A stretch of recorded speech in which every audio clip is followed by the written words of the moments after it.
किसी शहर के रेलवे स्टेशन पर एक भिखारी रहता था। वो वहां आने जाने वाली रेलगाड़ियों में बैठे यात्रियों से भीख मांगकर अपना पेट भरता था। एक दिन जब वह भीख मांग रहा था तो सूट बूट पहने एक लंबा सा व्यक्ति उसे दिखा। उसने सोचा कि यह व्यक्ति बहुत अमीर लगता है, इससे भीख मांगने पर यह मुझे जरूर अच्छे पैसे देगा। वह उस लंबे व्यक्ति से भीख मांगने लगा। भिखारी को देखकर उस लंबे व्यक्ति ने कहा, तुम हमेशा मांगते ही रहते हो, क्या कभी किसी को कुछ देते भी हो? भिखारी बोला, साहब मैं तो भिखारी हूं, हमेशा लोगों से मांगता ही रहता हूं, मेरी इतनी औकात कहां कि किसी को कुछ दे सकूं। लंबा व्यक्ति बोला, जब किसी को कुछ दे नहीं सकते तो तुम्हें मांगने का भी कोई हक नहीं है। मैं एक व्यापारी हूं और लेन देन में ही विश्वास करता हूं। अगर तुम्हारे पास मुझे कुछ देने को हो तभी मैं तुम्हें बदले में कुछ दे सकता हूं।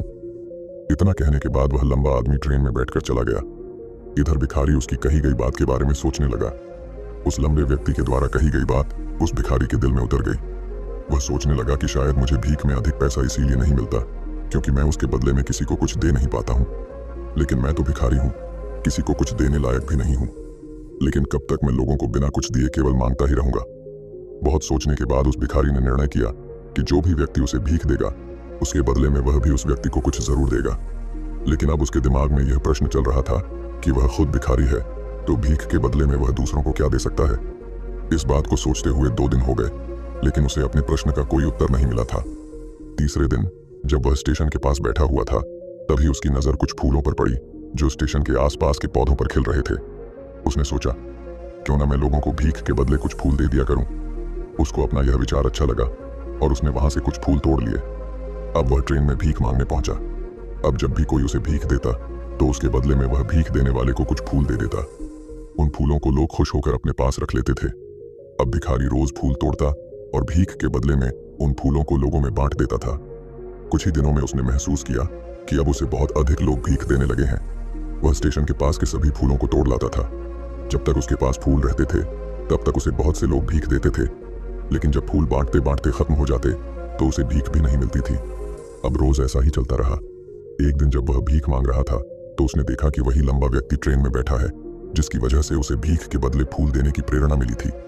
वह तुरंत उस व्यक्ति के पास पहुंच गया और भीख मांगते हुए बोला, आज मेरे पास आपको देने के लिए कुछ फूल हैं, आप मुझे भीख दीजिए तो बदले में मैं आपको कुछ फूल दूंगा।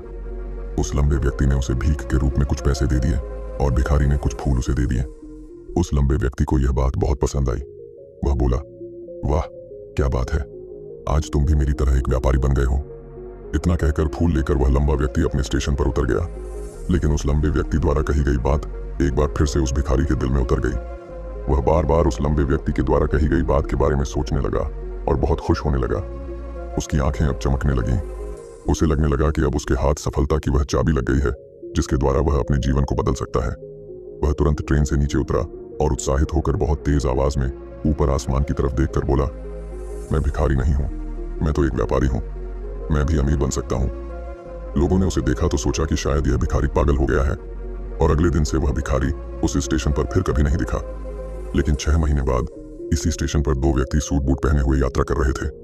दोनों ने एक दूसरे को देखा तो उनमें से एक ने दूसरे से हाथ मिलाया और कहा, क्या आपने मुझे पहचाना? दूसरा व्यक्ति बोला, नहीं, क्योंकि मेरे हिसाब से हम लोग पहली बार मिल रहे हैं। पहला व्यक्ति बोला, नहीं, आप याद कीजिए, हम पहली बार नहीं बल्कि तीसरी बार मिल रहे हैं। दूसरा व्यक्ति बोला, मुझे याद नहीं, वैसे हम पहले 2 बार कब मिले थे?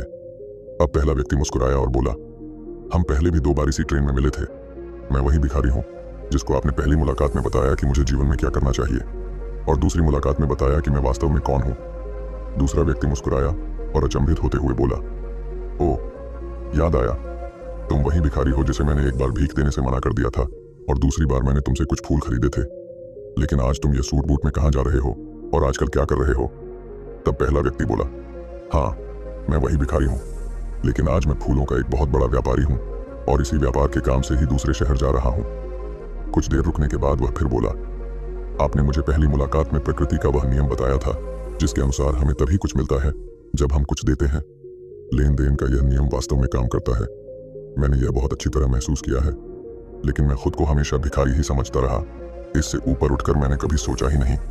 और जब आपसे मेरी दूसरी मुलाकात हुई तब आपने मुझे बताया कि मैं एक व्यापारी बन चुका हूँ।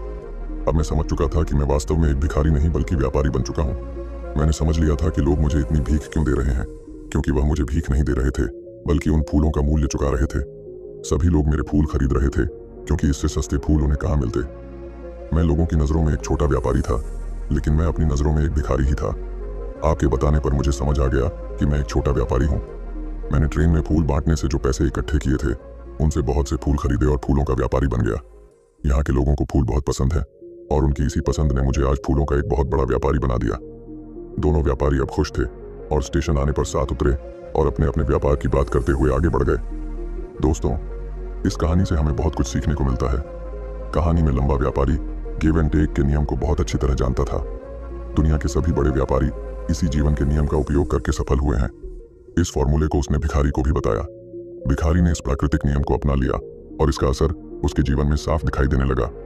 उसने अपनी सोच बदली और उसकी जिंदगी बदल गई। यह कहानी हमें बताती है कि हम यदि अपनी सोच बदल लें तो कुछ भी हासिल किया जा सकता है। यदि हम खुद को छोटा समझते रहेंगे तो हम हमेशा छोटे ही बने रहेंगे। बड़ा बनने के लिए हमें अपनी सोच को बदलना होगा और खुद के बारे में बड़ा सोचना होगा। कहानी का सार यह है कि सफलता आपकी सोच में छुपी होती है। खुद का आत्मसम्मान जगाइए, अपनी सोच को बड़ा बनाइए और देखिए कैसे आप सफलता के शिखर पर पहुंच जाते हैं।